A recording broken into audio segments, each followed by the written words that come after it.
Ցեղասպանության դրոշմը հայ կանանց ու աղջիկների վրա մնում էր դաջվածքների տեսքով։ Նրանք անուղղակիորեն դառնում էին պատմության վկաները։ Հայոց ցեղասպանության մասին հարյուրավոր վկայություններ գրի առած Վերժինես Ֆազելյանը Պոլսի ծերանոցում հենց դաջվածքների շնորհիվ գտավ ցեղասպանությունը վերապրած հայուհիներին։ Միջանցքում տեսա մի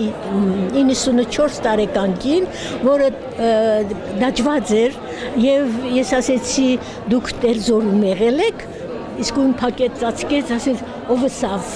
ասեցի նկատեցի, այո եղել եմ, կպատմեք, ոչ կվախնամ։ Սփյուռքի նախարարը կարևորում է կանանց դերը հայապահպանության գործում, ասում է նույնիսկ իսլամի ընդունումը նրանց չէր խանգարում երեխաներին թաքուն հայերեն սովորեցնել ու թուրքական ականջից հեռու քրիստոնեական աղոթքներ կարդալ։ Ոչ թե ինքը ասավ, այլ նաև հայությանը հասցրեց 21-րդ դար, որտեղ հայ կինն է կյանքի շարունակողը, հայ կինն է ազգի շարունակողը։ 1910-ից սկսած աշխարհի ամենատարբեր ծայրերում բնակվող կանայք միավորվեցին օգնելու արևմտյան Հայաստանի հարազատներին։ Հայ օգնության միության անդամները մինչև 1915-ը բուժում էին հայդուկային կռիվներում վիրավորված կամավորներին, օգնում թալանված ընտանիքներին։ Հոմի տիկնայք հոգում էին նաև որբացած երեխաների կացարանի ու ուտելիքի հարցը։ Ճակատագրական պայքարի մեջ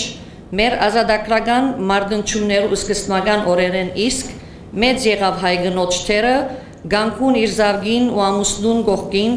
գրելով բռնադիրության ամենաթաժան հագաթարցության աննկարագրելի փերը։ Գրող հրապարակախոս Զապելի Եսայանին Ճապոնիայում Հայաստանի առաջին հանրապետության հյուպատոս Դիանա Աբգարին գիտաժողովի մասնակիցները անվանական են հիշատակում։ Նրանք այն տասնյակ կանանցից են, որոնք հանձն առան ցեղասպանությունից տուժած կանանց իրավունքների պաշտպանությունը, միջազգային հարթակներում խոսեցին հայոց ցեղասպանության մասին ու գաղթականներին օգնեցին փաստաթղթեր ձեռք բերել։ Նազելի Գրիգորյան, Նարեկ Գալստյան, ժամը լրատվական։